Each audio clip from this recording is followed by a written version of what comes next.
Self-publishing or trad, which is better? Let's get into it. Let me start by saying the only wrong way to publish is the way that doesn't work for you. There are so many opinions out there flying around about which is better, self-publishing or traditional publishing, which is superior, and the answer is neither. I see a lot of videos where people put effort into claiming which one is superior inherently, and that always gets to me because neither is inherently superior. Will a certain kind of publishing work better for you? You should pursue the one that works best for you. But neither is inherently superior. With all that said, what's the difference between the two, you ask? Who absorbs the overhead? That's the only real difference. Who absorbs the overhead?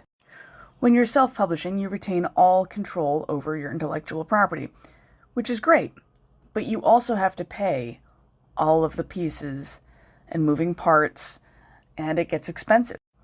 Traditional publishing, you lose control of your intellectual property and have to conform to that publisher's standards, but they pay all of the overhead, and they help with certain elements like marketing and so on.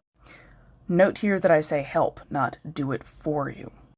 The reality is that no matter which direction you go, all paths in publishing lead to marketing, so there's no escaping it.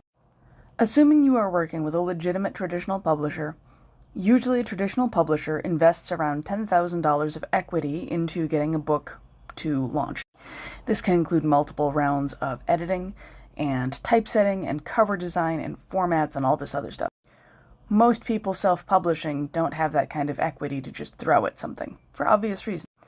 But that is part of the business. If you want to publish and be successful, spending money on it is part of it, because it's a business. The old axiom of you have to spend money to make money is absolutely true in business. That hasn't changed. It's never changed. If you're trying to do business and not spend any money on it to start up, you're not going to be very successful. Now, what you spend and when is entirely up to you, and that will depend on what your individual needs are. Not every author needs many rounds of editing. Not every author needs to spend $2,000 on a cover that's hand-painted.